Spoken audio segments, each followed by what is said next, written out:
The moment I saw my painting on that auction stage, everything stopped.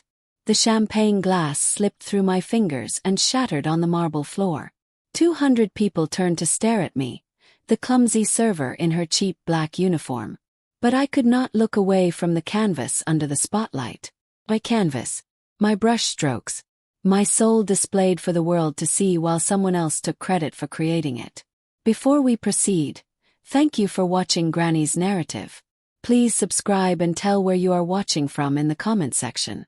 The auctioneer's voice boomed through the gallery. Going once for $320,000. Going twice. The woman standing beside him smiled like she had just won the lottery. Her silk dress caught the light as she accepted congratulations from wealthy collectors pressing forward to shake her hand. That woman was Sarah, my daughter-in-law. And the painting she was selling as her masterpiece was the landscape I had created 18 years ago in my garage studio. I stood frozen at the back of the room while my heart hammered against my ribs. 18 years I had believed that painting was gone forever. Destroyed in the basement flood that took everything I owned. Every canvas I had ever painted. Every dream I had ever dared to dream. All of it supposedly washed away in muddy water and mold. But there it was, hanging in the most prestigious gallery in the city. My signature carefully painted over with hers. My life's work being sold to strangers while I served champagne for minimum wage. Sold for $320,000. The gavel came down with a crack that echoed through my chest. Applause filled the room. Sarah's face glowed with false modesty as people surrounded her, praising her talent, celebrating her success. And I knew in that moment that this was not a mistake or a misunderstanding. This was theft. Calculated and deliberate. My own daughter-in-law had stolen my art and built her entire career on my stolen dreams. Let me tell you how I ended up serving drinks at the very gallery where my paintings were being auctioned off to the highest bidder. Because this story starts long before that champagne glass shattered on the floor. It starts with who I used to be before life taught me to make myself small and invisible. My name is Claire Morrison. I am 70 years old. For most of my adult life I have been nobody special. Just another widow trying to survive on Social Security and part-time work. My husband died 9 years ago, leaving me with a mortgage I could not afford and medical bills that never seemed to end. My son Michael visits maybe twice a year with his wife Sarah. Just long enough to remind me how disappointed they are in my choices. How I wasted my potential. How I could have been somebody if only I had tried harder. But there was a time when I was somebody. When Claire Morrison was actually Claire Bennett. The girl who painted landscapes so real you could smell the pine trees and feel the summer heat. I won a scholarship to the Art Institute. Had galleries interested in my work. Had dreams bigger than the small town where I grew up. I was going to be famous. Going to change the world with my art. Going to prove that beauty mattered. Then I met Thomas. Sweet, reliable Thomas with his accounting degree and his sensible life plan. We got married when I was 23. Had Michael when I was 25. And suddenly art became something I did when I had spare time. Which meant almost never. The studio became a nursery. The easel got moved to the garage. The paints dried up in their tubes while I changed diapers and made dinner and tried to be the perfect wife and mother everyone expected me to be. I told myself it was temporary. That I would get back to painting once Michael was older. Once we had more money. Once life calmed down. But life never calms down. It just keeps moving forward whether you are ready or not. By the time Michael left for college, I had forgotten how to hold a brush. Had forgotten what it felt like to lose myself in color and light and the pure joy of creating something beautiful. Thomas died 8 years ago. Sudden heart attack at his desk. Gone before the ambulance arrived. I spent the first year in a fog of grief so thick I could barely remember to eat. The second year trying to figure out how to survive on half the income we had relied on. By the third year I had sold the house and moved into a tiny apartment that smelled like old carpet and regret. I tried to find my old art supplies after Thomas died. Tried to remember who I used to be. But the basement flood 2 years ago took what little was left. Water everywhere. Ruining boxes and destroying everything I had stored down there. including the wooden crate where I kept my finished paintings. The ones too painful to display but too precious to throw away. Or so I thought. Michael called me 6 months ago to tell me that Sarah had gotten a job at the Whitmore Gallery downtown. I forced myself to sound enthusiastic, even though hearing about someone else living my dream made my chest hurt. Sarah is doing really well, Mom. She has such an eye for talent. Eleanor Price thinks she has real potential as a curator. I smiled and said all the right things. Played the supportive mother-in-law role I had perfected over the years. What else could I do? Tell him that watching his wife succeed in the art world made me want to scream. That every time Sarah posted photos of gallery openings on social media, I had to close my phone before the jealousy choked me. When Eleanor Price called me personally to offer a job serving at gallery events, I was too shocked to say no. Sarah recommended you, she said in her crisp professional voice. Thought you might enjoy being around art again. It is not much. Just serving champagne and appetizers at openings and auctions. But Sarah mentioned you had an artistic background and I prefer staff who appreciate what we display. The pay was decent enough. Social Security barely covered my rent, let alone food and utilities. So I said yes. Bought a simple black dress from the discount store and showed up for my first event 3 weeks ago feeling like a ghost visiting her own funeral. The Whitmore Gallery was everything I had dreamed of when I was young. White walls showcasing carefully chosen pieces. Perfect lighting that made every painting glow. Quiet conversations where people spoke about composition and technique with the kind of reverence usually reserved for religious ceremonies. Walking through those rooms with a tray of champagne, I felt invisible. Like I had somehow ended up on the wrong side of a one-way mirror watching the life I should have lived. Sarah was always kind but distant during my shifts. She would acknowledge me with polite nods while guiding wealthy collectors through the exhibitions. She looked perfect in that environment. Sophisticated and educated. Speaking the language of art with easy confidence. Everything I might have been if I had made different choices. If I had been braver. If I had not let fear turn my dreams into dust. But tonight was special. Tonight was Sarah's first major auction as assistant curator. The centerpiece was a landscape piece that Eleanor had been raving about for weeks. Absolutely stunning, she kept saying. A breakthrough work from an emerging talent. I was arranging champagne glasses when I first saw it. Displayed in the main gallery with its own spotlight. And the world tilted sideways. It was my painting. Not similar to something I had done. Not inspired by my style. It was literally the landscape I had painted of Willow Creek in the summer of 2006. Every single brushstroke exactly as I remembered it. The creek winding through tall grass. The old oak tree with its twisted branches reaching toward the sky. The afternoon light filtering through leaves in a way that had taken me 3 weeks to get right.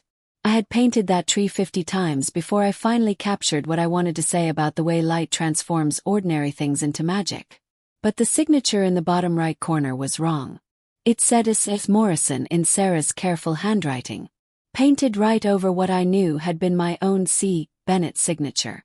I stood there staring and telling myself I was mistaken. That grief and age had scrambled my memories. That maybe I was seeing things that were not really there. But then I noticed the tiny flaw that proved beyond any doubt that this was mine. A spot near the creek bank where I had accidentally mixed too much blue into the green. I had spent hours trying to fix it. Had almost thrown the whole canvas away in frustration. That spot looked like a mistake to everyone else. But to me it was proof. Undeniable evidence that I was looking at my own stolen work. My painting. My years of practice and study. My soul poured onto canvas. Being sold with Sarah's name on it. The auction started at 8 and I served champagne with hands that would not stop shaking. On the outside I was invisible Claire Morrison in her discount store dress. On the inside I was screaming so loud I thought surely someone would hear me. When the auctioneer called Lot 17. Sarah Morrison's remarkable debut piece. I positioned myself at the back of the room with a perfect view of the stage. The bidding started at $50,000. My entire year's income being offered as an opening bid for a painting I had created in my garage while my husband watched television in the next room. The price climbed, hands shooting up around the room as wealthy collectors competed for the privilege of owning what they thought was Sarah's artistic vision. 100,000, 150, 200,000. Each number felt like a punch to the stomach. Sarah stood near the front glowing with pride. Michael appeared beside her, wrapping his arm around her shoulders. Both of them watching their future get brighter with every bid. Their future built on my stolen past. 300,000, 310, 320,000. Going once. That was when the champagne glass slipped from my numb fingers. Crystal exploding against marble like a gunshot in the hushed gallery. Every head in the room turned toward me, including Sarah's. Our eyes met across the crowded space, and I saw something flicker across her face. Not guilt, not shame, recognition, and calculation, like someone doing rapid math in their head trying to figure out how much danger they were in. Sold for $320,000. More applause. More congratulations.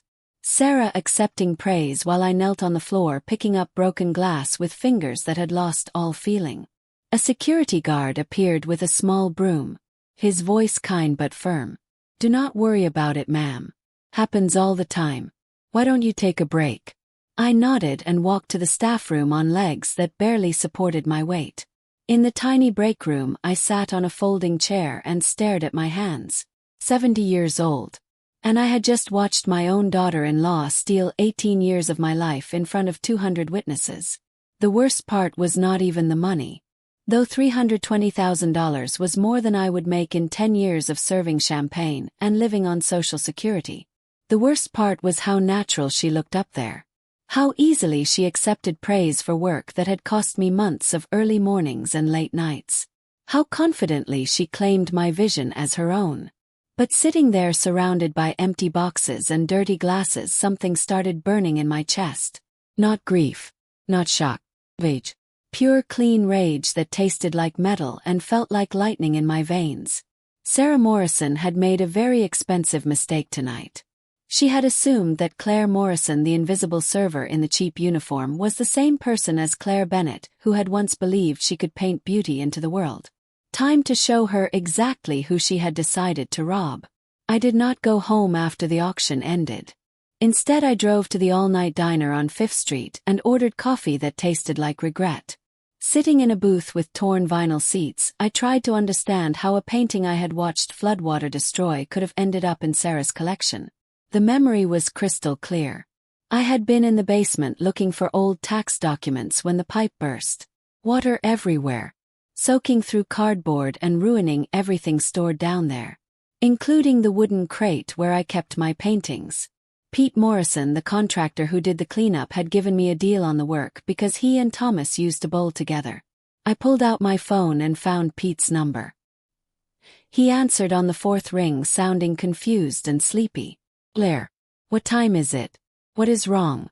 "Pete, I need to ask you about the basement flood. The cleanup you did 2 years ago. Claire, it is after midnight. Can this wait until morning? Did you save anything from the boxes that got damaged? The ones with my art supplies." Some of it, yeah.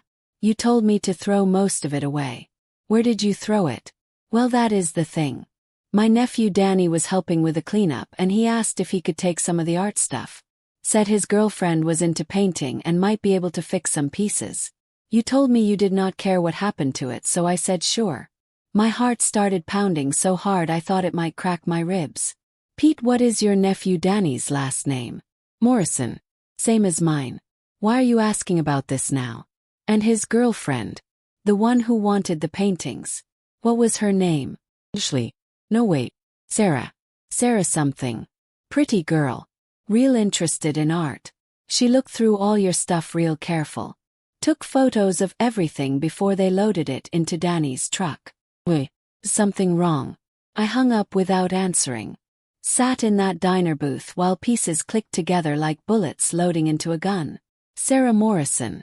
She had been Sarah Morrison when she started dating Michael 7 years ago. Fresh out of art school with a degree and no talent. I had met her at Sunday dinner. Watched her flip through art books and nod along when Michael talked about my wasted potential. She had been so interested in my background, asking questions about techniques and periods and influences. I thought she was being polite, trying to bond with her future mother-in-law. She had been shopping, evaluating my work like someone browsing a store, deciding which pieces were good enough to steal. The flood had been 2 years ago, right before Michael and Sarah got married. Perfect timing to acquire a collection of original artwork. And 2 years was plenty of time to plan how to use stolen paintings to build a career. I drove home in the dark with my mind clearer than it had been in years. By the time I reached my apartment, I had the beginnings of a plan that would have made Thomas proud. He always said I was too trusting for my own good. But he also taught me to keep detailed records of everything important. In my bedroom closet behind winter clothes I rarely needed, I found the shoebox containing the documentation of my artistic life. Photographs of paintings, sketches, even some old exhibition programs from my college years. Everything I would need to prove that Sarah Morrison's remarkable debut piece had been created by Claire Bennett in the summer of 2006.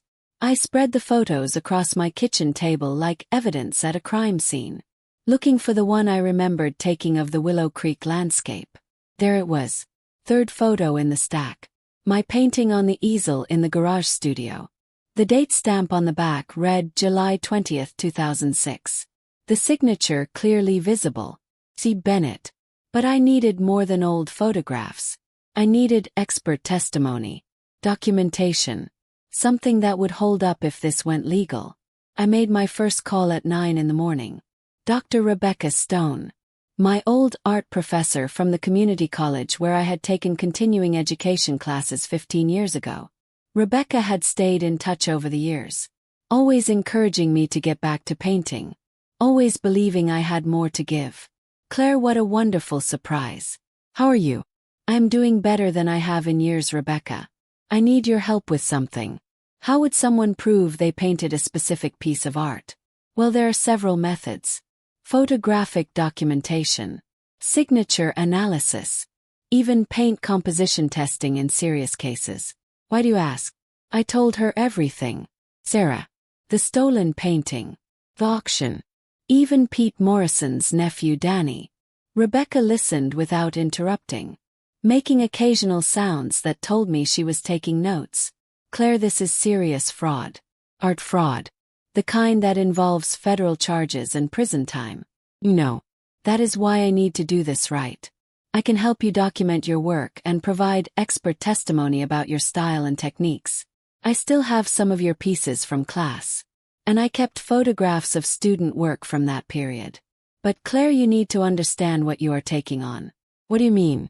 Your daughter-in-law did not just steal one painting. If she was willing to do this once, she has probably done it before. How many other pieces from your collection did she take during that flood cleanup? The question hit me like cold water. I had painted dozens of pieces over the years. Maybe hundreds if you counted studies and smaller works. Pete said Danny's girlfriend was interested in art stuff, not just one painting.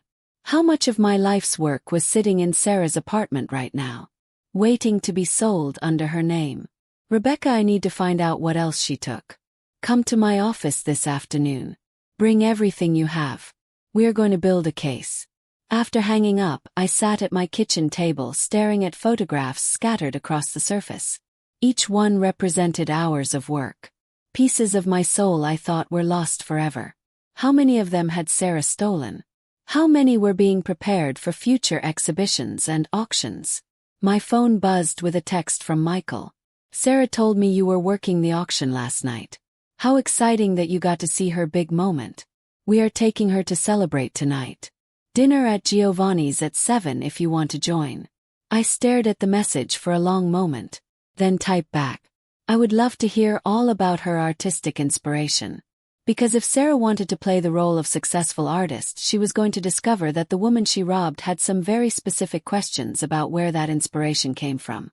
And Claire Morrison, invisible server of champagne and forgotten mother-in-law, was done being quiet. Giovanni's was the kind of restaurant where Michael took clients he wanted to impress. White tablecloths and wine that cost more per bottle than I spent on groceries in a month. I arrived exactly at 7 wearing my best dress and the kind of smile that had gotten me through 40 years of marriage to a man who believed in keeping feelings private. Sarah looked radiant, holding court at a corner table while Michael beamed beside her like he had just won the lottery.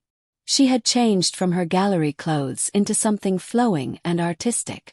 All soft fabric and carefully chosen jewelry that whispered successful creative type without shouting it. Blair. Michael stood to hug me.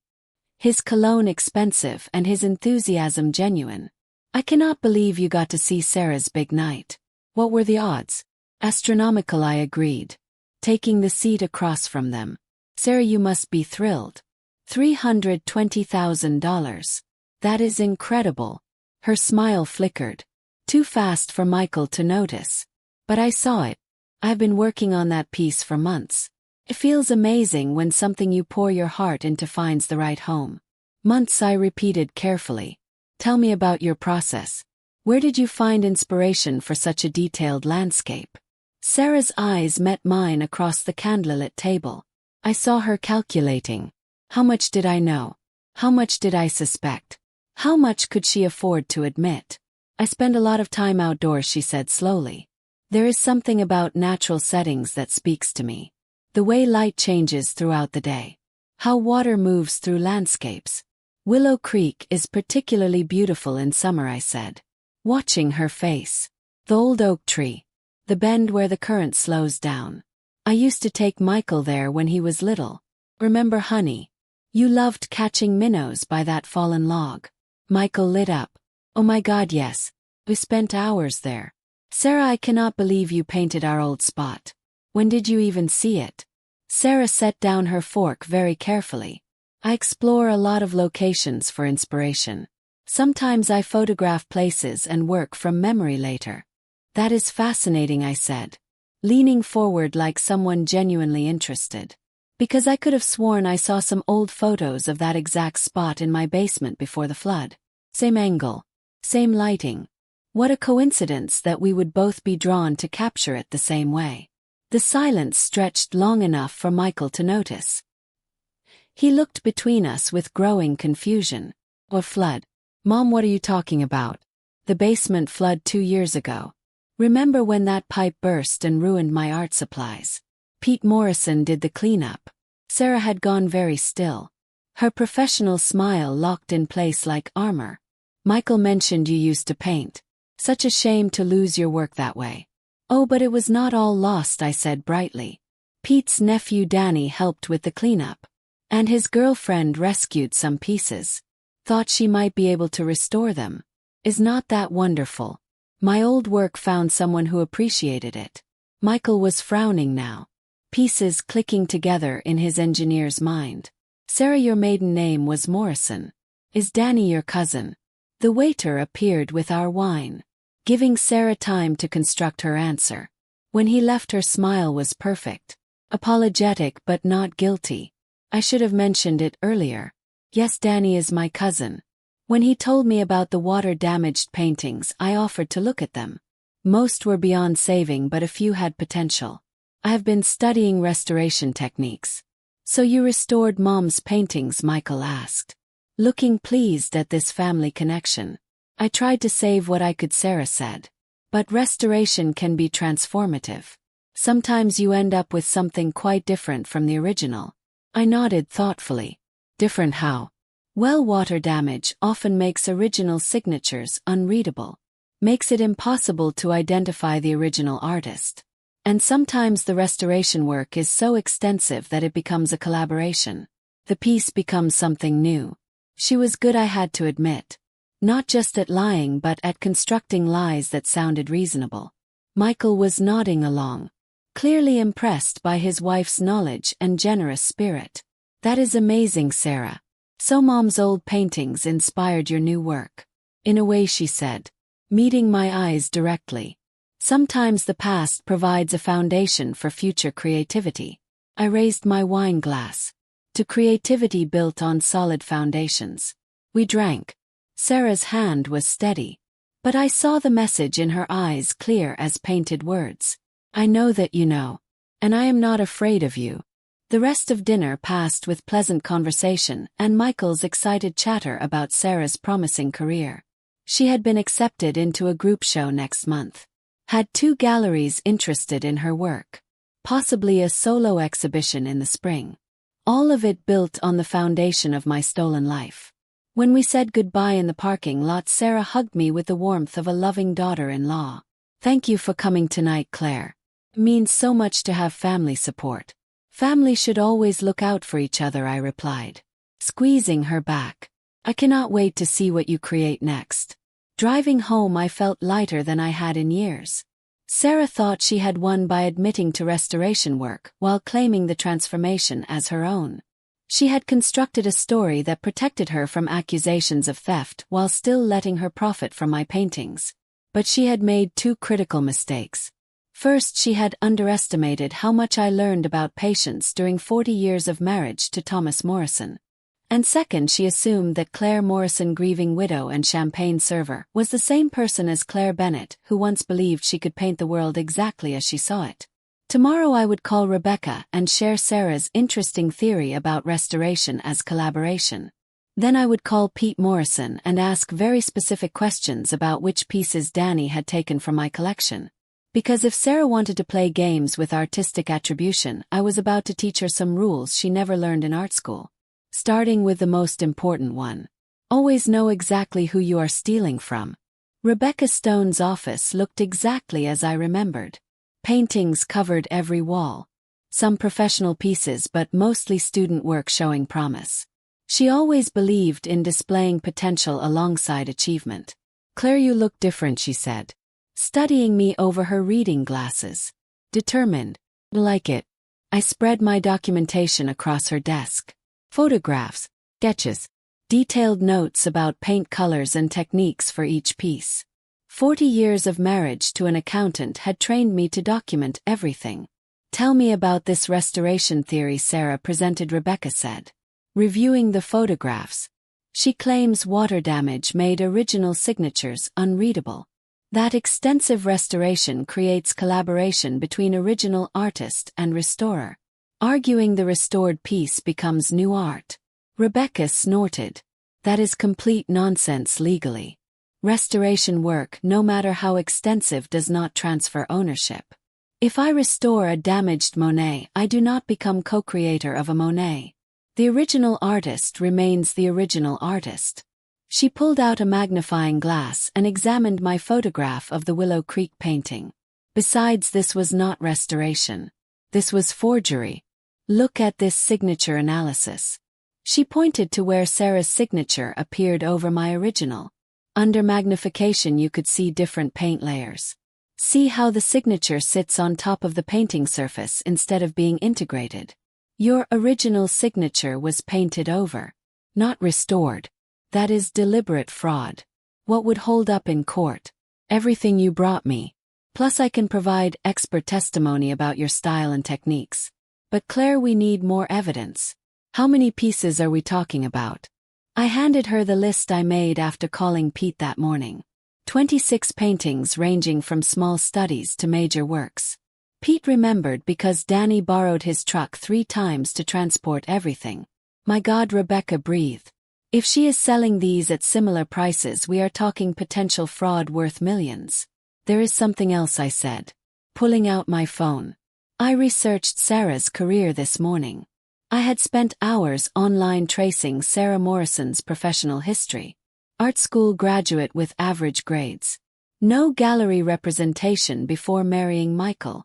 No sales or exhibitions until 2 years ago. Then suddenly a rise with sophisticated landscape work that got immediate attention.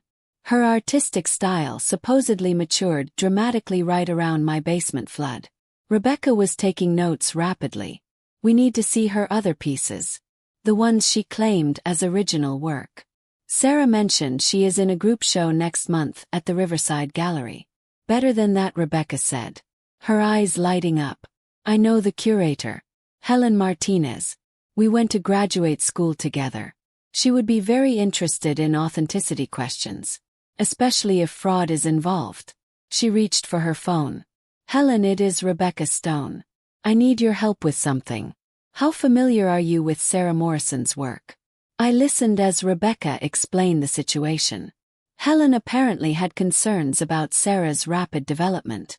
The sophistication did not match the timeline of her education. There had been whispers in the art community. Helen wants to meet you, Rebecca said after hanging up. Tomorrow afternoon at 2. She has been building her own file on Sarah Morrison. Your documentation might be exactly what she needs. Driving home, I felt pieces falling into place. Sarah built her career on my stolen work but got greedy. Instead of selling 1 or 2 pieces quietly, she created a body of work too sophisticated for her background. Someone had noticed. That evening Michael called with his usual weekly check-in. His voice excited and full of news. Mom, you will not believe this. Sarah just got offered a solo exhibition at the Whitmore Gallery in 6 months. Eleanor Price thinks she could be the next major landscape artist. 20-piece show with prices starting at $50,000. 20 pieces. The exact number I estimated Sarah had stolen. That is wonderful, dear. Sarah must be thrilled.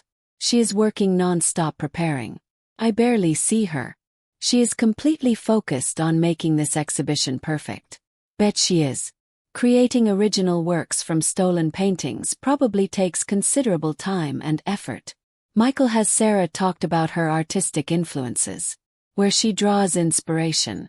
You know, it is interesting you ask. She mentions studying historical techniques. Looking at how earlier artists captured light and water. She says understanding the masters helps develop her own voice. Understanding the masters. Or understanding how to paint over their signatures. After hanging up, I sat in my quiet apartment thinking about justice. For 18 years I believed my artistic life was finished. Not just ended but erased. Washed away in a flood that seemed like final proof my dreams were foolish. But my work had not been destroyed. Had been stolen. Its value recognized by someone who understood its worth better than I understood it myself. Sarah Morrison built a career on my ability.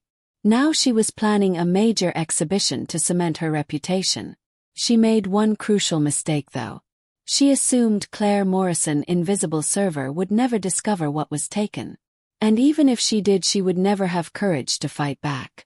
Tomorrow I would meet Helen Martinez and add my documentation to whatever file she was building. Then I would attend Sarah's group show and see how many of my stolen pieces were displayed under her name.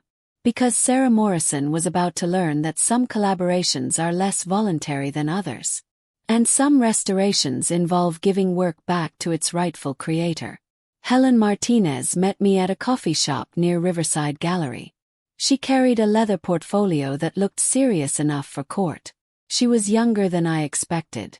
Maybe 40. With focused intensity that made her seem like someone who did not waste time. Mrs. Morrison, thank you for meeting me. Rebecca showed me your documentation. It confirms suspicions I have had about Sarah Morrison's work for months. She opened her portfolio and spread photographs of Sarah's pieces from exhibitions over the past year. 9 paintings total. All landscapes. All showing technical sophistication Helen found suspicious. Look at this progression, she said, pointing to dates and venues. 2 years ago Sarah Morrison was a recent graduate with basic skills. Then suddenly she produces work like this. The photographs showed paintings I recognized. My summer meadow study had become her wildflower dreams. My winter stream scene was now titled Frozen Silence. All my work with Sarah's signature.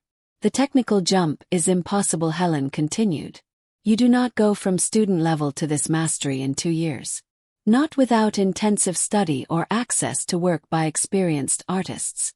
Or access to finished paintings you can claim as your own, I said quietly. Exactly. Rebecca explained your flood situation and the connection through Sarah's cousin.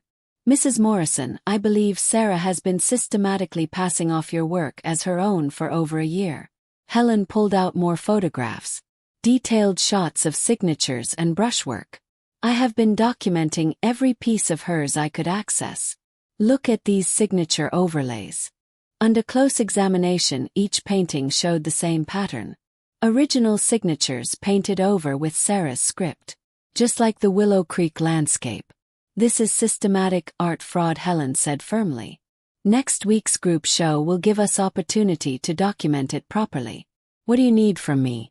Attend the opening as my guest. Bring your documentation and be prepared to identify your work. I will have a photographer there. She handed me a card. There is something else. I contacted the FBI art crime team. They have been investigating art fraud cases involving emerging artists. Sarah Morrison's success fits their pattern. FBI. The weight of what Sarah had done started sinking in.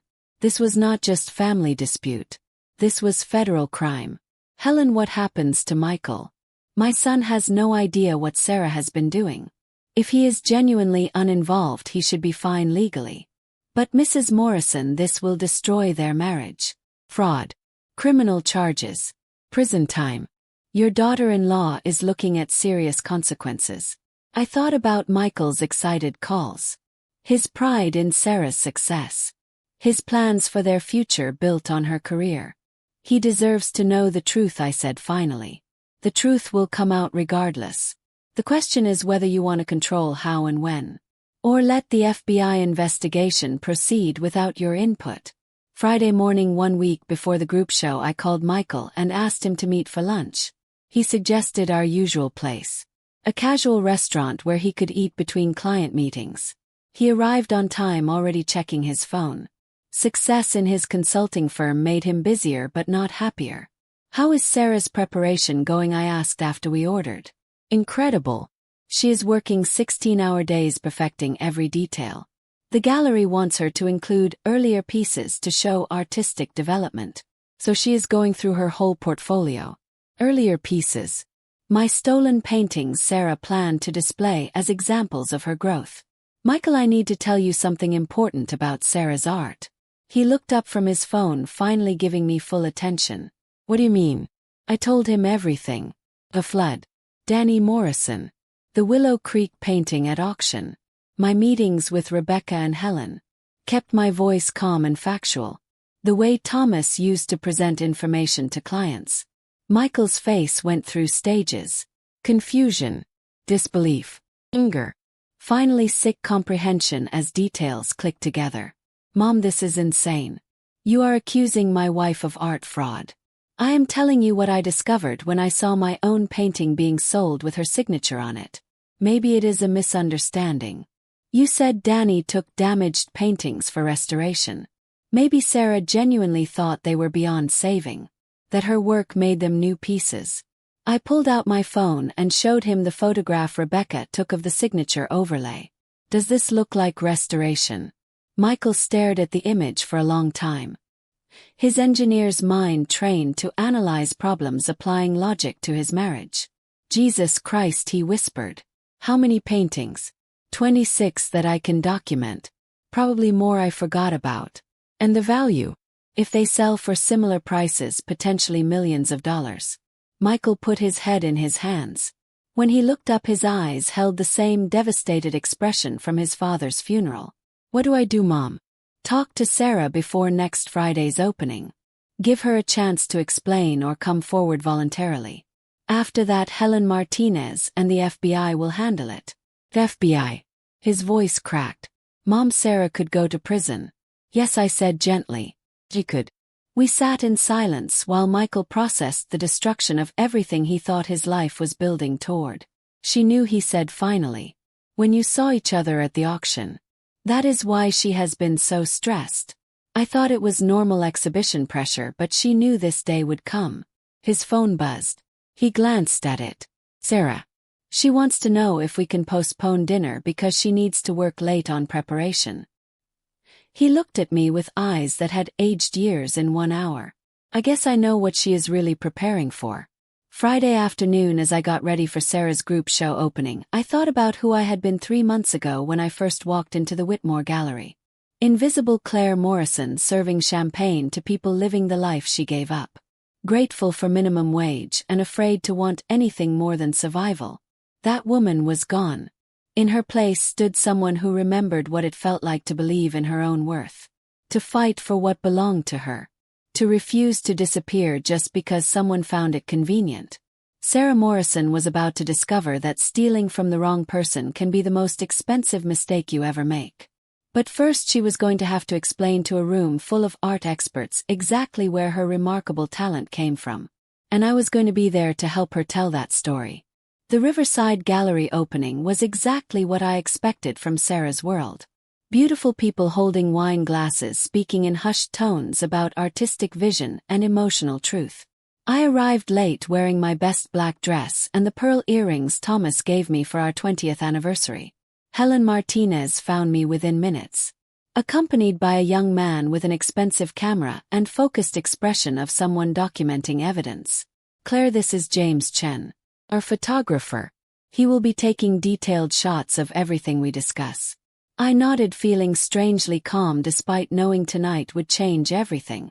Around me people admired Sarah's remarkable development, while I prepared to reveal exactly how that development occurred. Sarah looked stunning in a midnight blue dress. Her hair swept up to show diamond earrings that probably cost more than my rent. She was holding court near a painting I recognized as my autumn forest study, now titled Seasonal Passage and priced at $48,000. Mrs. Morrison she approached with her perfect gallery smile, kissing my cheeks like old friends. I'm so glad you could make it. Michael said you were feeling under the weather. I'm feeling much better now, I replied, studying her face for any sign she knew tonight was different. Seeing your work displayed so beautifully is quite inspiring. Her smile never wavered, but I caught the quick glance toward the entrance. Looking for Michael probably. Or maybe Helen Martinez, whose reputation Sarah would certainly know. I would love to hear about your process for this piece, I said, gesturing toward my stolen autumn forest. The way you captured light filtering through leaves is remarkably sophisticated. Oh, you know how it is, Sarah laughed. The sound perfectly pitched for nearby listeners. Sometimes inspiration just strikes and your hands know exactly what to do. Indeed they do, I said. Especially when they have had years of practice capturing that exact lighting effect. Her smile faltered just for a moment. I'm sorry. Nothing important. I was just remembering how I used to spend hours in that same forest studying how afternoon light changes the color temperature of autumn leaves. Sarah's eyes sharpened. I saw her making rapid calculations. Around us, other visitors continued their conversations, unaware they were witnessing the opening moves of a serious game. Claire, you should meet some of the other artists, she said, her voice carrying subtle warning. I would hate for you to spend the evening dwelling on the past. Oh, I am very interested in the present, I said. And the future for that matter. Helen Martinez appeared beside us with perfect timing. Sarah, congratulations on a wonderful showing. I am Helen Martinez from the Riverside curatorial staff. Could I ask you some questions about your artistic development? I watched Sarah's face as Helen introduced herself. Recognition and concern flashed across her features before being replaced by professional courtesy. Of course, though, I should mention my husband will be arriving soon and I promise to introduce him around. This will not take long, Helen said smoothly. I am particularly interested in how your technique evolved over the past 2 years. Your earlier work showed promise, but this level of sophistication represents quite a leap. Intensive study, Sarah replied. And mentorship from experienced artists. Could you tell me about these mentors? I'm always interested in how emerging artists develop skills. Sarah glanced around, clearly looking for escape. It was mostly informal. Learning from established techniques. Studying historical approaches to landscape painting. Fascinating. And this piece? Helen gestured toward my autumn forest. The brushwork here shows mastery of techniques that usually take decades to develop. Sometimes talent develops in unexpected ways, Sarah said, her voice growing cooler. Helen pulled out her phone and showed Sarah a photograph. It was the picture I took of my original autumn forest painting in 2007, complete with my signature and date stamp on the back. Would you say this earlier version influenced your current work?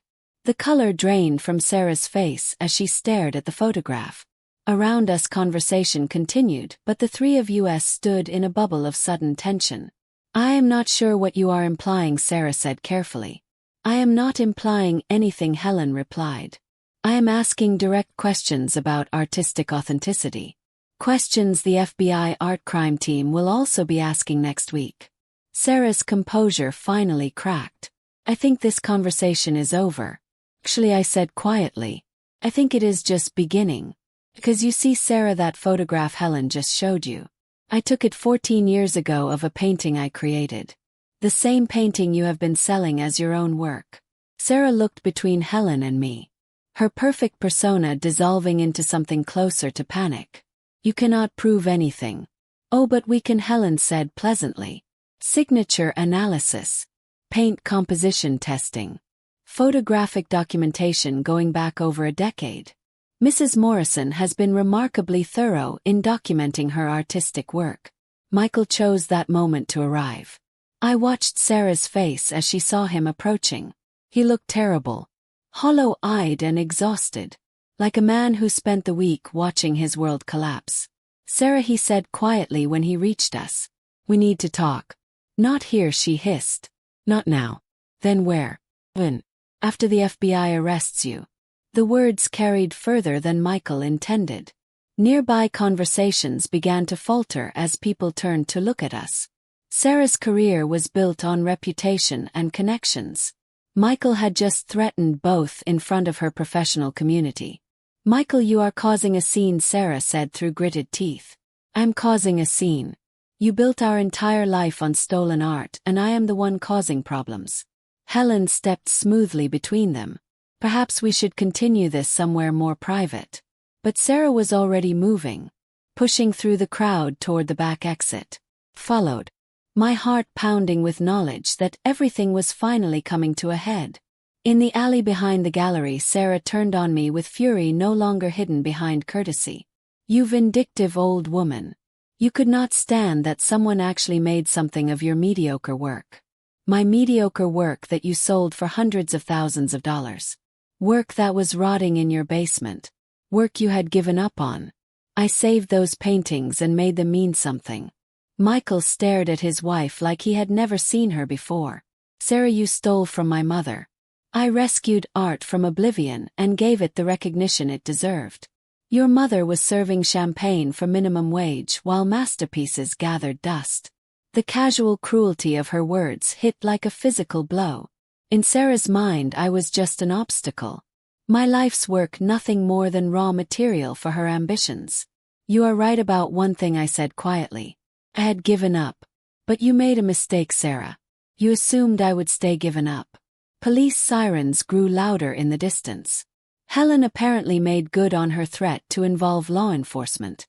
Sarah heard them too. Her expression shifted from fury to calculation as she realized her options were narrowing. This is not over, she said, looking directly at me. You have no idea what you are destroying. I have every idea, I replied. I am destroying a criminal enterprise built on my stolen life's work. And I am enjoying every minute of it. Police cars turned into the alley. Their lights painting brick walls in red and blue. Sarah Morrison's career as celebrated emerging artist was about to come to an abrupt end. But my career as someone who refused to be invisible was just getting started. The arrest was surprisingly quiet. No dramatic handcuffs or shouting. Just two federal agents in dark suits explaining Sarah's rights while she maintained composure with skill of someone who had been preparing for this moment. Mrs. Hayes, you are under arrest for conspiracy to commit art fraud, wire fraud, and money laundering. You have the right to remain silent. I watched from the gallery doorway as they led her to an unmarked car. Michael stood motionless in the alley, looking like someone who just witnessed an accident involving his entire future. Agent Patricia Ramirez found me 20 minutes later as I sat in the gallery's back office giving my statement to a young FBI technician named Williams. Mrs. Morrison, we are going to need your cooperation for the investigation. This case appears larger than we initially suspected. Larger? Agent Ramirez sat across from me. Her expression serious. Your daughter-in-law was not working alone. We have been tracking a network of art fraud cases involving restoration work on supposedly damaged pieces. Sarah Morrison was part of a sophisticated operation. The implications hit like ice water. How many other artists has she stolen from? We are not sure yet, but we have identified at least 15 other cases where emerging artists showed suspicious improvements coinciding with access to damaged artwork collections. Williams looked up from his laptop. Mrs. Morrison, when you spoke with Pete Morrison about the cleanup, did he mention anyone else being interested in the paintings? Danny Morrison was the only one he mentioned. Sarah's cousin. We need to talk to Danny Morrison, Agent Ramirez said. And we need complete inventory of every piece taken from your collection. Over the next 3 hours I provided the most detailed artistic autobiography of my life. Every painting I could remember. Techniques I used. Even specific brands of paint I preferred. Williams photographed my documentation while Agent Ramirez asked questions that revealed how much the FBI already knew about Sarah's operation. Mrs. Morrison, did Sarah ever mention other artists she was mentoring or collaborating with? I thought back to gallery conversations I overheard during champagne serving days. She mentioned studying historical techniques, but I assumed she meant books or museum visits. We think she meant studying actual historical paintings reported as damaged or destroyed. Insurance fraud combined with art theft. The scope of what Sarah had been involved in was staggering. Not just stealing from one widow but participating in systematic looting of American artistic heritage. Michael found me in the FBI office at midnight looking like he aged a decade in one evening. Mom, I am so sorry. Had no idea. I know, honey. She has been lying to me for years. About everything. Her family background. Her training. Even how we met. Agent Ramirez looked up from her files. Mr. Morrison, what do you mean about how you met? Michael rubbed his eyes tiredly. Sarah told me she was working as gallery assistant when we met. But tonight I found out she was actually working for a restoration company specializing in insurance claims. She had been targeting collections that suffered damage. Including mine, I said quietly. Including yours. She researched you after learning about the flood through Danny. Found out you were a widow with no close family. Someone who would not likely pursue legal action even if she discovered what was taken. The calculated nature of Sarah's crime was somehow worse than random theft. She studied my life. Identified me as suitable victim. Built relationship with my son specifically to gain access to my stolen artwork. There is something else, Michael continued. I found files in her home office. Documentation about other artists. Other collections. Mom, Sarah was not just stealing your work. She was running a business built on art fraud. Agent Ramirez leaned forward. What kind of documentation? Photographs, research notes, even financial projections about value of stolen pieces. She had folders on dozens of artists. Michael, we need to see those files, Agent Ramirez said. Tonight if possible. They are in our home safe. Sarah does not know I have the combination. By 3 a.m. I sat in Sarah and Michael's pristine living room while FBI agents photographed contents of a safe containing business records of a multi-million-dollar art fraud operation. The files were meticulous. Sarah documented everything. Where pieces were acquired. How much restoration work was needed. Which galleries were likely to accept questionable authenticity. Even which art critics could be influenced to write positive reviews. My folder was thick. Containing photographs of all 26 paintings Danny had taken, plus detailed notes about my artistic style and techniques. Sarah had studied my work more carefully than any art critic ever had. But what made my blood run cold was discovering I was not Sarah's first victim. The files revealed a pattern going back 6 years. Targeting elderly artists whose work had been reported as damaged or destroyed. Insurance payouts for lost collections that were actually being sold through Sarah's gallery connections. Mrs. Morrison, Agent Ramirez said. Holding up a photograph from Sarah's files. Have you ever seen this woman? The photo showed an elderly woman. Maybe 78. Standing beside a painting of ocean waves. Her face radiant with pride. I do not think so. Who is she? Eleanor Walsh. She died 3 years ago, supposedly in poverty despite being talented marine artist. Her family donated her remaining work to charity after her death. Agent Ramirez showed me more photos from Eleanor's file. Dozens of paintings. all documented with same meticulous attention Sarah gave my collection. We think Eleanor Walsh's family was told her work was destroyed in a house fire. Meanwhile, Sarah was selling Eleanor's paintings through high-end galleries, claiming them as her own early experiments with marine landscapes. The scope of Sarah's operation was breathtaking. Not just theft but systematic looting disguised as artistic development. Preying on families who trusted their loved ones' legacies were being properly handled. How many artists total, I asked. We have identified 18 cases so far. Estimated value of stolen artwork approaches $10 million. $10 million worth of stolen dreams. Stolen legacies. Stolen life's work. Artists who died thinking their contributions were lost to floods and fires and accidents, never knowing their work was being celebrated and sold under someone else's name. Dawn was breaking as FBI finished documenting Sarah's files. I stood on front steps of the house I visited so many times for family dinners, watching agents carry boxes of evidence to unmarked cars. Michael appeared beside me holding 2 cups of coffee that smelled like salvation. "What happens now?" he asked. "Justice," I said. For Eleanor Walsh and 17 other artists who deserved better. And recognition for work that never should have been forgotten. The morning sun was painting the sky in shades of gold and pink. The kind of light that inspired every landscape painting I ever created. For the first time in years I looked at that light and felt the urge to paint it myself.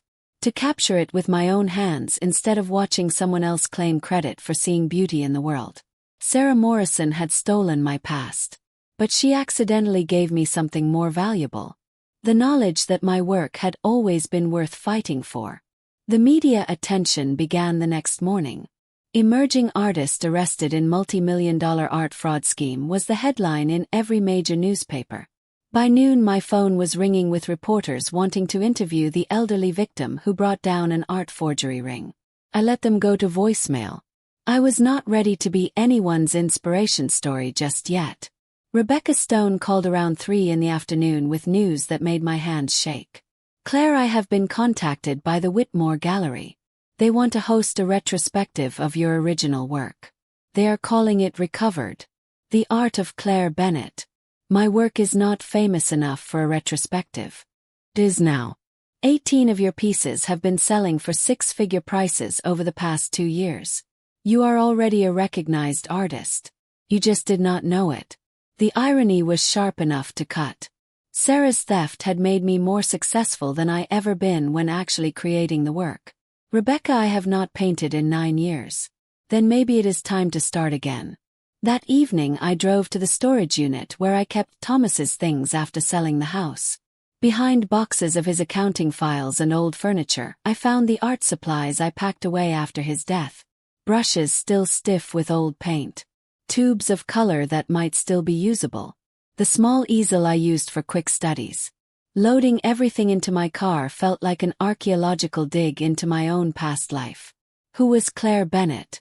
Could she still exist? Or had too many years of being Thomas's wife and Michael's mother erased her completely? I set up the easel in my apartment's tiny living room facing the window that looked out over the city. The evening light was terrible for painting, but it was the light I had. The first brushstroke felt like coming home. I painted for 3 hours straight, losing myself in the familiar rhythm of color and composition. Nothing ambitious, just a simple study of the view from my window. But my hands remembered things my mind had forgotten. How to layer colors for depth. How to suggest texture with just a few quick strokes. How to capture light as it changed and moved. When I finally stepped back to look at what I created, tears blurred my vision. It was not my best work. But it was mine. Created by my hands. Signed with my own name. Belonging to no one but me. The next morning I woke to find my story on the front page of the art section. The reporter had found Eleanor Walsh's daughter, who provided quotes about her mother's lost paintings being recovered through my case. "My mother died thinking her life's work had been destroyed," Linda Walsh was quoted as saying. To learn that someone was selling her paintings and claiming credit for her artistic vision. It is devastating but also validating. Mom's work was good enough to steal. I called Linda Walsh that afternoon. She lived 3 hours away in the same coastal town where her mother painted marine landscapes for 40 years. Mrs. Walsh, this is Claire Morrison. Claire Bennett, I should say. Oh my God, you are the one who brought this whole thing to light. I've been wanting to thank you. I think we should meet, I said. All of us. All the families affected by Sarah's fraud. That is a wonderful idea. There are things the FBI has not told the media yet. Things about how extensive this really was. We arranged to meet the following Saturday at Eleanor Walsh's former studio, which Linda had preserved exactly as her mother left it. The drive along the coast gave me time to think about legacy and recognition. About how Sarah's crime had revealed the value of work that was supposed to have been forgotten. Eleanor Walsh's studio was a converted garage facing the ocean with windows positioned to capture natural light throughout the day. Her final painting was still on the easel. An unfinished seascape showing a master's understanding of water and light. Linda was a woman my age. Maybe 68. With her mother's artistic eye and her father's practical nature. She had been a teacher for 40 years. Raising her own family while helping Eleanor maintain a modest career selling paintings to local tourists and seasonal residents. Mom never sold a painting for more than $600, Linda told me as we looked through Eleanor's remaining work. She always said she painted for joy, not money. But seeing her pieces sell for $60,000 each under someone else's name proved she was better than she ever knew. That is what hurts most. Mom died thinking she was just a hobbyist. A nice lady who painted pretty pictures for tourists. I understood that pain intimately. How many artists die believing their work was not important enough to matter, never knowing someone else would later recognize its true value. Linda, I want to organize something. A group exhibition featuring recovered work from all the artists Sarah stole from. Not as victims but as the accomplished artists we actually were. Linda's eyes lit up with the same enthusiasm I had seen in Rebecca when she recognized a good idea. A celebration instead of a memorial, she said. Mom would have loved that. We spent the rest of the afternoon planning. Linda had contacts in the coastal art community and I had newfound connections through FBI investigation and media coverage. Together we could create something that honored the original artists while exposing the full scope of Sarah's crimes. Driving home I felt something I had not experienced in years. The excitement of a project worth my full attention and energy. Not just recovering my stolen past but building something new from the wreckage Sarah had created. My phone rang as I reached the city limits. Michael calling with news that made me pull over to listen properly. Mom, Sarah's lawyer called. She wants to make a deal with the FBI. She is offering to provide information about the entire forgery network in exchange for reduced charges. What kind of information? Locations. Financial records. The FBI thinks she was just a mid-level operator in something much bigger. So Sarah was not the mastermind I assumed. She was another kind of victim. Recruited and used by people who recognized her desperation for artistic success and exploited it for profit. It did not excuse what she did, but it explained how a small-town art school graduate managed to orchestrate such sophisticated fraud. She had help, guidance, probably threats to keep her in line. Michael, how are you handling all this? I am leaving her, he said quietly. Have to. Not just because of the fraud but because she looked me in the eye for 3 years and lied about everything that mattered. I cannot rebuild a marriage on that foundation. I thought about Thomas. About 40 years of marriage built on honesty and shared values. Michael deserved that kind of partnership. Not a relationship founded on calculated deception. I'm sorry, honey. I know you loved her. I loved who I thought she was. Turns out that person never existed. After hanging up, I sat in my car watching sunset light paint the sky in colors that demanded to be captured on canvas. Tomorrow I would call the Whitmore Gallery about the retrospective. I would start planning the group exhibition with Linda Walsh. I would begin the process of reclaiming Claire Bennett from the ashes of Claire Morrison's invisible life. Sarah had stolen my past, but she accidentally showed me I still had a future worth fighting for. The phone call came at 6 in the morning on a Tuesday. 3 weeks after Sarah's arrest. Agent Ramirez sounded exhausted but grimly satisfied. "Mrs. Morrison, we need you to come in immediately. Sarah's cooperation has uncovered something we did not expect." "What kind of something?" "She was not just stealing from individual artists. She was part of a network that has been systematically looting museum storage facilities, insurance salvage operations, even estate sales. We are talking about organized crime on a national scale." An hour later, I sat in the FBI field office looking at photographs and documents revealing the true scope of what Sarah had been involved in. Dresses. Financial records stretching back over a decade. A criminal enterprise that had stolen millions of dollars worth of art from dozens of sources. "This is not just fraud," Agent Ramirez explained. "This is cultural theft. They have been erasing artistic legacies and redistributing them for profit." The centerpiece of Sarah's cooperation was a ledger containing detailed records of every piece processed through their operation. Artists' names, acquisition methods, sale prices, gallery connections. A business plan for systematic destruction of American artistic heritage. "Mrs. Morrison, your case was the key that broke this open.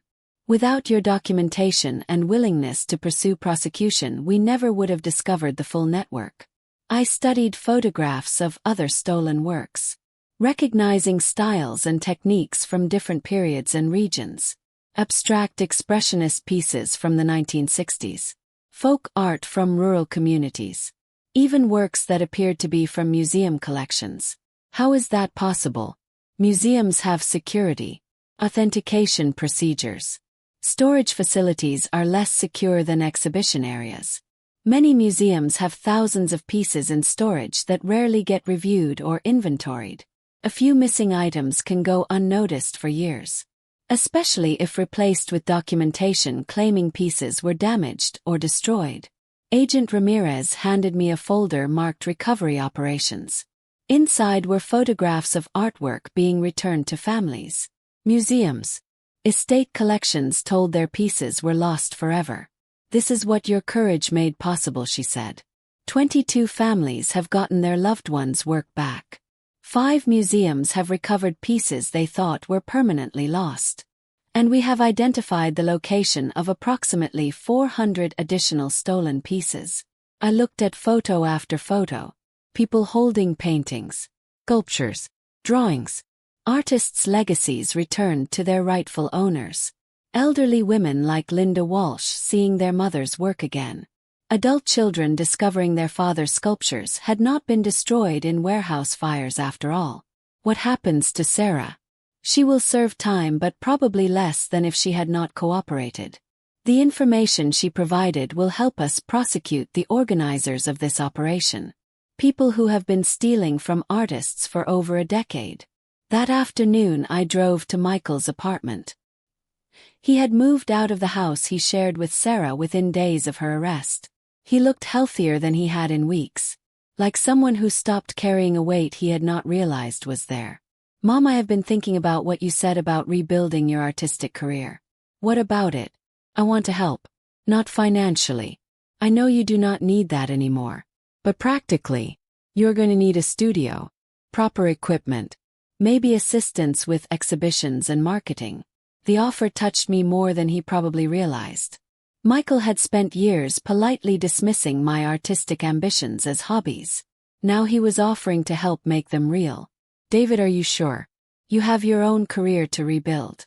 "My career is fine. It is my life that needs rebuilding. I want to do something that matters. Something that helps instead of just making money." We spent the evening making plans. Michael would use his engineering background to help design proper studio space. His business connections to navigate practical aspects of launching an artistic career at 70. I would focus on creating new work and organizing the group exhibition Linda Walsh and I had been planning. The Whitmore Gallery had agreed to host Recovered, the art of Claire Bennett, in 6 months, giving me time to create new pieces alongside exhibition of my original work. Eleanor Price had been surprisingly enthusiastic about the project, perhaps recognizing the publicity value of being associated with a case that had received national attention. "Claire, you have become something of a folk hero in the art world," Eleanor had told me during our planning meeting. The artist who brought down a forgery ring. People are fascinated by your story. I did not want to be a folk hero. I wanted to be an artist. But if notoriety helped me rebuild my career and honor other stolen legacies, I could accept being both. That evening I set up my easel and began work on a painting I had been planning for weeks. Not a landscape this time, but a portrait. Eleanor Walsh painted from the photograph Linda showed me. Standing beside her easel with the ocean behind her. I wanted to capture something specific in Eleanor's expression. The quiet satisfaction of someone who knew her work was good even if the world did not recognize it yet. The confidence of an artist who painted for the right reasons regardless of external validation. As I worked, I thought about legacy and recognition. About the difference between being seen and being valued. Sarah had made my work visible, but she tried to erase me in the process. The real victory was not recovering my stolen paintings. It was rediscovering the woman who created them. The phone rang at 11, interrupting my concentration. Linda Walsh calling with excitement that carried clearly across the line. Claire, I just got a call from the Norton Museum. They want to participate in our group exhibition. They are offering to host it in their main gallery with full museum backing. A major museum exhibition for artists who had been told their work was not important enough to preserve. Linda, that is incredible. There is more. The FBI investigation has identified 52 artists whose work was stolen by this network. 52 families who thought their loved ones' legacies were gone forever. I thought about Eleanor Walsh's unfinished seascape still sitting on her easel like a promise waiting to be kept. About my own work rescued from Sarah's fraud and returned to my name. About artists whose greatest recognition came after someone tried to steal their contributions to the world. Linda, we are not just organizing an exhibition. We are building a monument. To what? To the idea that no artist's work should ever be forgotten. And no thief should ever be allowed to steal someone else's vision of beauty. As I hung up and returned to my painting of Eleanor Walsh, I realized something had fundamentally changed in how I saw my own life. 3 months ago I had been Claire Morrison. Invisible widow serving champagne to people living the life she gave up. Tonight I was Claire Bennett again. Artist and advocate. Painting portraits of women who refused to let their stories be erased. And tomorrow I would wake up and continue the work of making sure no one ever forgot the difference between the two. 6 months later I stood in the main gallery of the Norton Museum, watching people study my portrait of Eleanor Walsh with the kind of attention I had dreamed of receiving my entire artistic life. The museum exhibition. Stolen voices. Recovered art. Reclaimed legacies. Had drawn crowds from across the country. Transforming a story about art theft into a celebration of artistic perseverance. But tonight's real victory was not the crowds or critical acclaim. It was Linda Walsh standing beside her mother's recovered seascapes telling visitors about Eleanor's 40-year career, painting the same stretch of coastline with unwavering dedication to capturing light on water. She never wanted fame, Linda was explaining to a young art student. She wanted to paint what she saw beautifully and honestly. Fame was something other people worried about. The exhibition featured work from 46 of the 52 artists whose legacies had been stolen by Sarah's network. 6 families had chosen not to participate, preferring to keep their recovered pieces private. I understood their choice even if I made a different one. Agent Ramirez found me standing in front of my Willow Creek landscape. The painting that started everything when Sarah sold it for $320,000. Tonight it was displayed with its original signature restored and a detailed placard explaining its journey from creation to theft to recovery. Mrs. Morrison, I wanted you to know Sarah was sentenced this morning. 9 years federal prison with possibility of parole in 6. I felt surprisingly little satisfaction at the news. Sarah's punishment would not undo the damage she caused. And her cooperation had been essential to recovering hundreds of stolen pieces. What about the others? The people who recruited her? Most are facing much longer sentences. The organizer, a man named Marcus Webb, got 28 years. He had been running this operation since 2009, stealing from artists, insurance claims across 18 states. 28 years seemed appropriate for someone who made a career of erasing other people's legacies. Webb would spend the rest of his productive life in prison, while the artists he robbed would finally receive the recognition they deserved all along.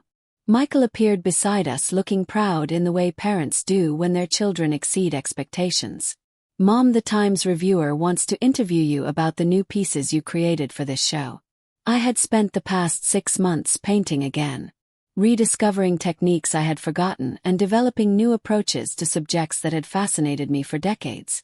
The 15 new paintings in tonight's exhibition represented the most sustained creative period of my life. Work that belonged entirely to me without question or theft. "Michael, I am not sure I am ready for that level of attention." "Mom, you have become one of the most recognized landscape artists in the country. The Whitney wants to acquire 4 of your pieces for their permanent collection." The Whitney Museum. I thought about 23-year-old Claire Bennett, fresh out of art school and dreaming of exactly this kind of recognition. She would have been terrified and thrilled by tonight's success. At 70, I felt mostly grateful. Rebecca Stone joined our small group carrying a champagne flute and wearing the satisfied expression of someone whose faith in a student had been completely vindicated. "Claire, I have news that I think will interest you. The community college wants to establish the Claire Bennett Scholarship for non-traditional art students. People who are returning to their artistic careers after raising families or changing life directions." "Rebecca, I cannot have a scholarship named after me. I am still learning how to be an artist again myself. That is exactly why you should have it named after you.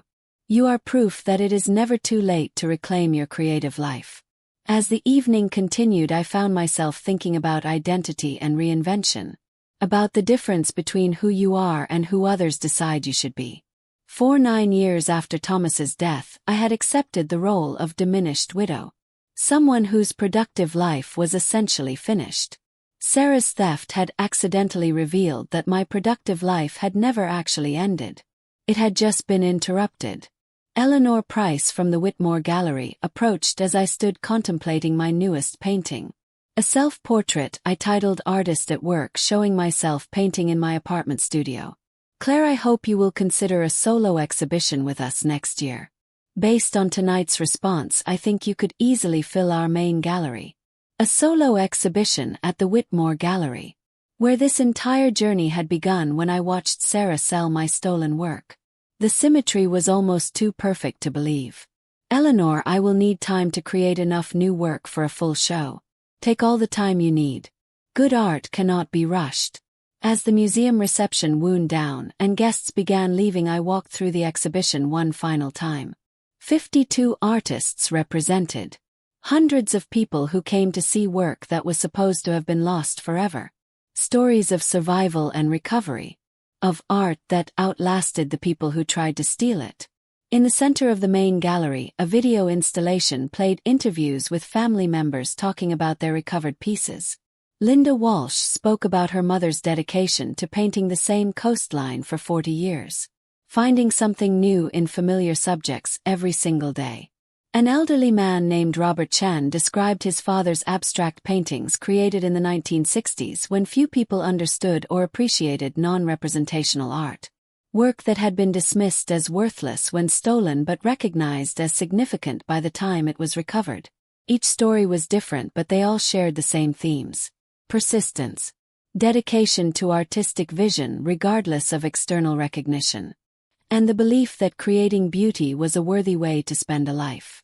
As I stood watching these testimonials, I realized that Sarah had accidentally given me something more valuable than the money she made from my stolen work. She forced me to defend my artistic identity. To prove that Claire Bennett had always been worth fighting for. Michael found me standing in front of Eleanor Walsh's unfinished seascape, which Linda had loaned to the exhibition as a symbol of interrupted but continuing creative life. "Mom, are you ready to go home?" I looked around the gallery one more time. Seeing my work displayed alongside pieces by artists whose names were now known because someone tried to steal their legacies. "Yes," I said, linking my arm through his. "I am ready to go home and paint. Because tomorrow morning I would wake up in my studio apartment and continue the work I had begun 48 years ago when I first picked up a brush and decided the world was beautiful enough to deserve careful attention." And this time no one would ever be able to take that away from me. The studio Michael helped me design was nothing like the cramped garage space where I used to paint.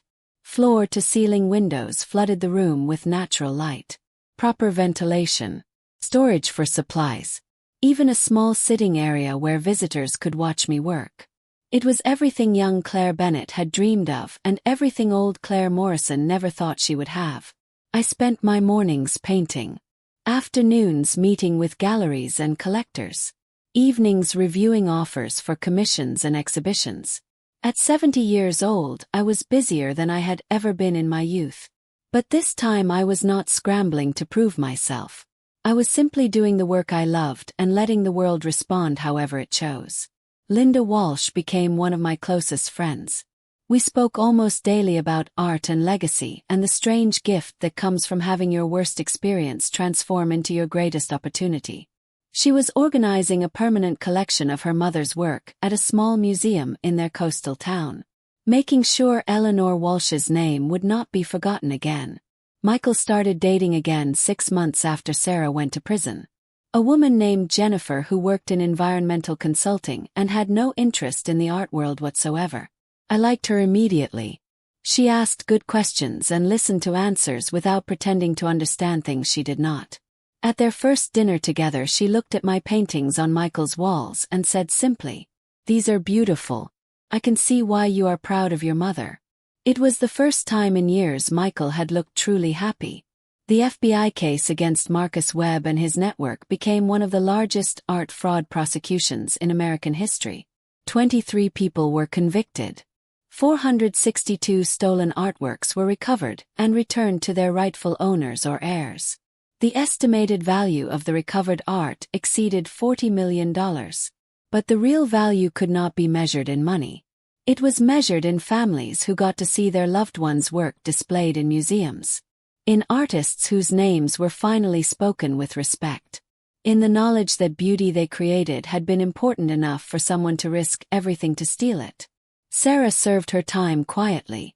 I heard through Michael that she was taking classes in prison, studying art history and conservation, maybe trying to understand what she had destroyed in her desperate attempt to be someone she was not. I felt no satisfaction in her punishment, only sadness for the talent she had wasted and the trust she had betrayed. The solo exhibition at the Whitmore Gallery opened on a bright spring morning exactly 1 year after the Norton Museum show. Eleanor Price had titled it simply, Claire Bennett, New Work and Recovered Dreams. 35 paintings filled the main gallery. 20 new pieces I had created over the past year.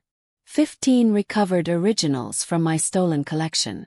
Walking through those rooms, seeing my name on the walls and my work appreciated for what it truly was, I felt something I had not expected.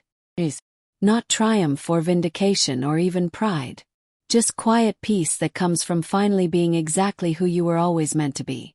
The gallery was packed.